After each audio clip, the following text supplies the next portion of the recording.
Hello everybody and welcome to Painting with Rob Boss. Today we're going to be painting some fruit and autumn squashes or something in watercolor. You're going to need today a sheet of watercolor paper. Mine is 7.5 by 11 inches.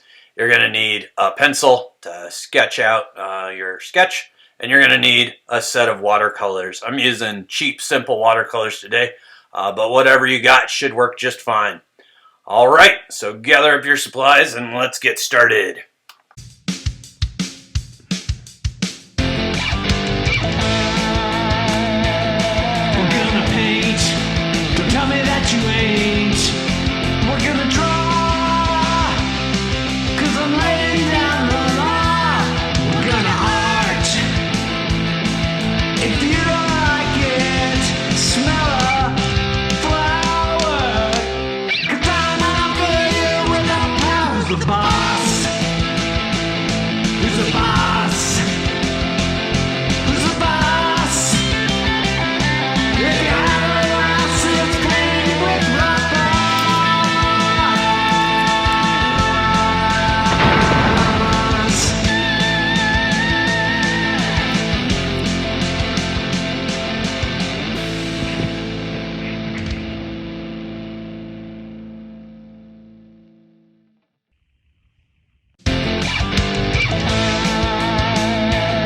We're gonna paint, don't tell me that you ain't. We're gonna draw, cause I'm laying down the law. We're gonna art, if you don't like it, smell a flower. Cause I'm not good without power. Who's the boss? Who's the boss? Who's the boss? If you have a glass, it's painted with rubber.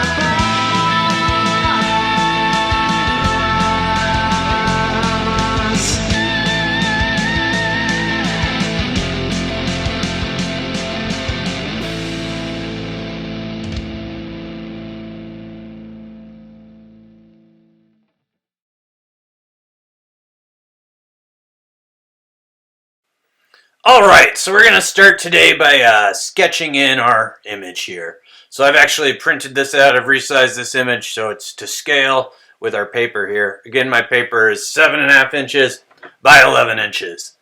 So you can do something at that size if you want, or you can just do part of the image. Whatever you want to do is fine, but it's optimal to have an image that's proportional to your painting that you're doing here. So I'm going to start by sketching everything in. I'm just kind of making a map of where I'm going to be painting. I want to sketch lightly so that I don't really see the pencil when I'm done with the watercolor. So I'm really trying to use a soft touch. And I'm really also trying to get kind of minimal edges. I really only am trying to find the important edges in the piece and just give myself a little roadmap for when I'm laying in the paint. I don't really need any more detail than that. So I'm just going to kind of work through and softly sketch out what I see. If I set these next to each other like I have, it can make it a little bit easier to line everything up and make everything the right size. But it's not necessary. You can paint from the screen, you can paint from a printed image, you can paint from whatever. You can paint from life this way. All same idea. So anyway, I'm going to speed this up as we kind of walk through the sketch. The things I'm looking for are important edges of objects. I'm also going to be looking for the terminator lines where shadows end, and I'm going to sketch some of those in as well. So I'm really looking for the edges of objects that I can see, and also the edges of shadow versus light areas. There I've kind of sighted an angle on that slice of melon or gourd, whatever it might be. I'm just kind of going to sketch that in using the various kind of sketching skills we've talked about before. So I'll speed this up and move us on to the next step.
right, as I finish up this sketch, we're going to prepare to move into the painting portion of the project. So we'll get those watercolors out. I'm going to kind of just wrap up the finishing touches on the sketch here. And you can kind of see from the sketch where all of the light areas are going to be, where all the shadows are going to go, and the important edges of each individual piece of fruit. So that's really what we're going for here. So try to get to that point. You can pause if you need to at this point and finish up, and then we'll move on to the next step here.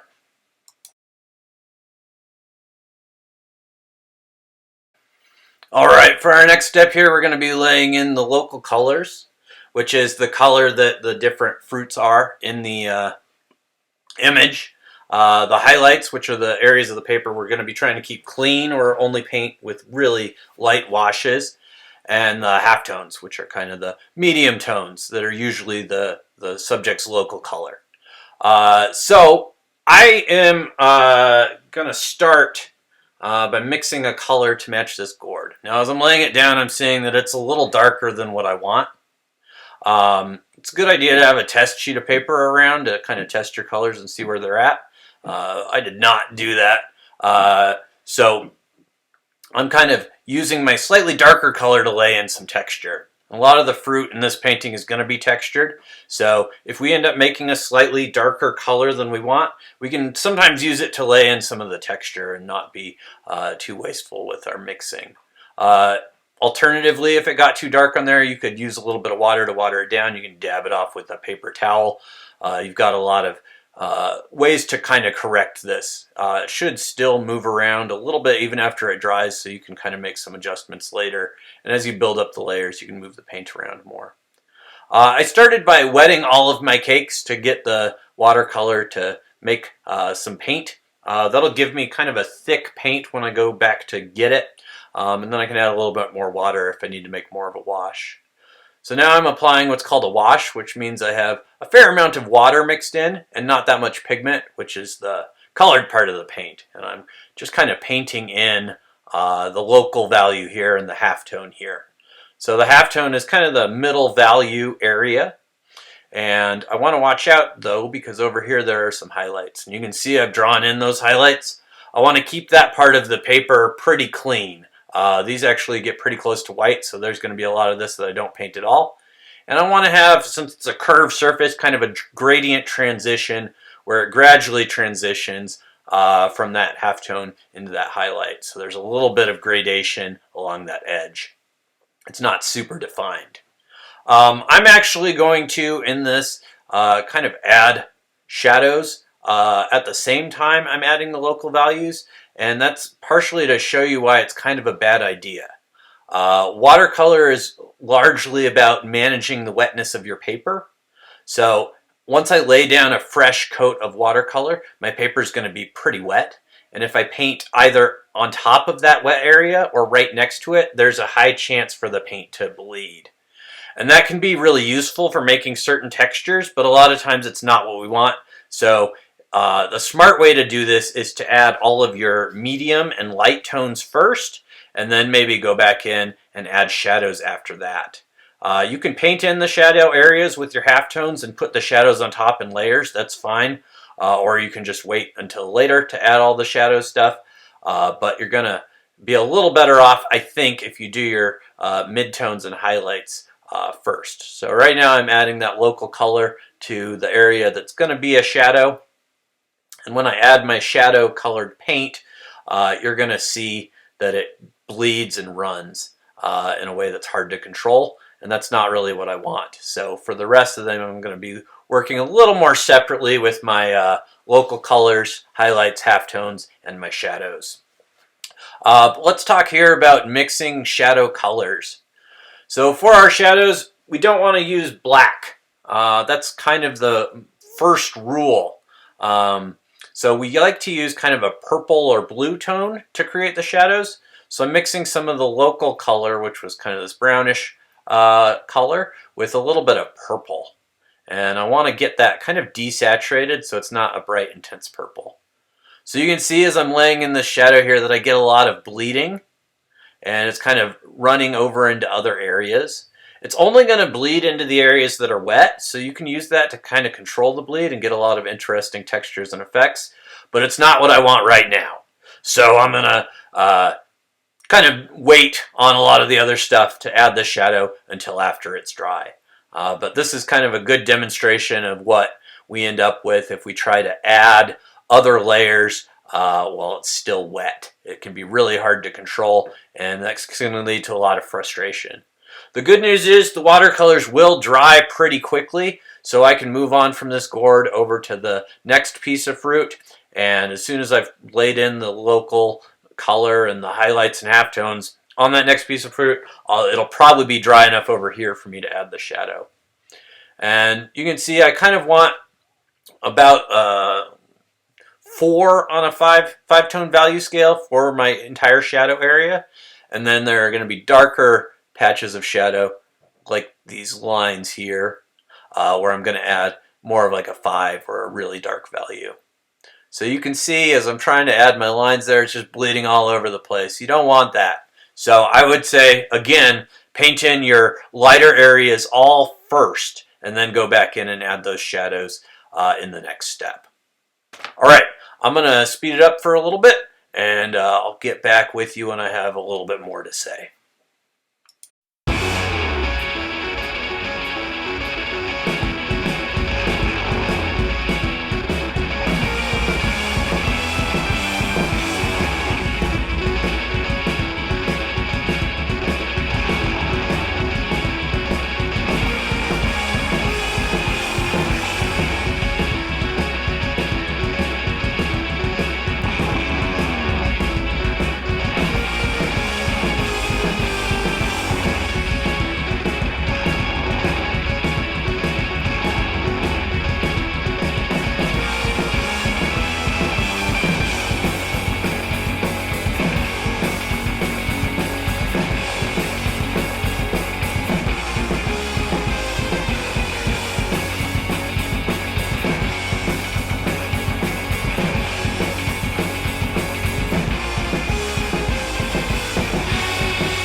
Alright, now I've got most of my highlights and halftones and local values, etc. laid in.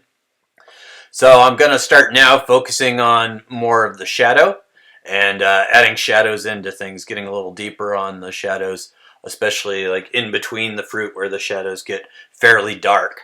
So at this point, you can kind of pause the video and try to get caught up. And then when you're ready to move on, just start it back up again, and we'll start adding more of the shadows to this.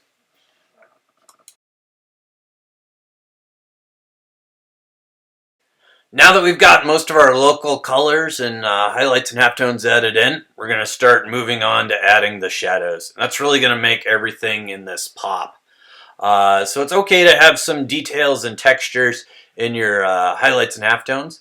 But the shadows we want to generally be quite flat. So we're going to mix a good shadow value and start filling in the shadows. Again, I want to avoid using much pure black. I can occasionally use a little bit, or I can water it down and make more of a gray. But if I use a lot of black, it's going to really kind of hurt the rest of the image. So I want to focus more on making shadow tones that aren't quite black by maybe mixing purples with the local values, maybe adding blues sometimes or some browns. It's also a really good idea to desaturate your shadows. We want to use our high saturation colors sparingly to really pop, like you've got on the lemon down there and the orange. And the shadows we want to be sort of desaturated. So I'm just going to kind of add in shadows to the whole thing.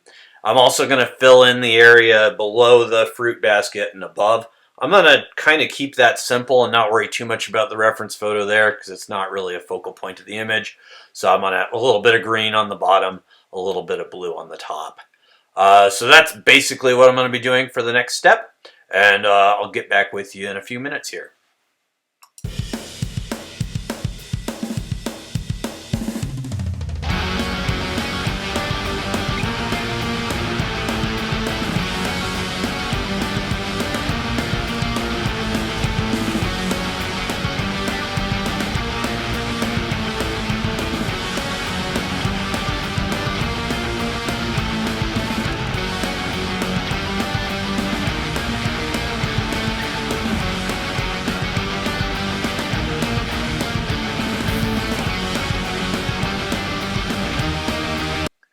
All right, at this point, we've got a pretty reasonably complete watercolor image, which means it's time for our final step.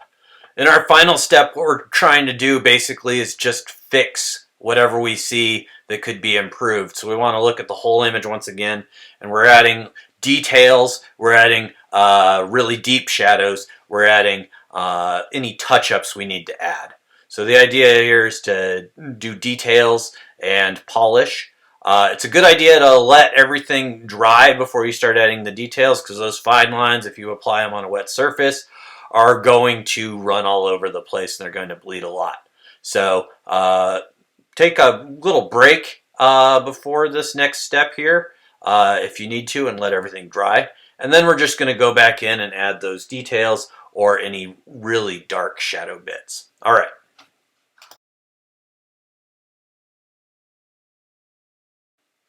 All right, so this is our final step. For this step, we're just doing touch-ups. We're going to focus on our details and just getting everything as finished as possible. So just kind of keep working, looking at your image, looking at your painting, and figuring out, what could be improved, what could be made better. And it could be inaccuracies that you see, or just things that might make the painting a little bit better, like maybe deepening this shadow right here. Maybe adding a little bit of that basket texture down below. Really, you want to be kind of conservative with the amount of dark you use. You can see I'm getting some pretty dark colors in here, but I only want those in the darkest dark spots. So I'm kind of adding them sparingly. So anything you see that's kind of bugging you, this is the chance to kind of take care of it and improve it a little bit. And then when you're satisfied with your work, that's it. You're done. All right, so I'm going to speed up the rest of this and then show you my final image. You can pause it there if you want to make it look like mine, but you can also just use your own intuition to make it your best version of this painting that you can make. I hope that was informative to you. The basic procedure for watercoloring that we followed today should work for most of the stuff you want to do. Additionally, if you want more of a cartoon kind of graphic sort of look, you can go back in afterwards with a pen and add some line art to it. That can be really cool as well. But it's definitely a different sort of look, so it just depends what you're going for. Anyway, I think that's it for me. Enjoy the rest of the video.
All right, here's my finished piece. Feel free to pause here for as long as you want if you're trying to replicate what I'm doing here. But again, this is about making something that is your own thing. So if you're working on your skills and want to do it the way the boss does it, that's totally fine. But if it's a little bit different, that's okay. All of these are supposed to be unique. That's why we paint them by hand. So thank you very much, and I hope you enjoyed. I'll see you next time on Painting with Rob Boss.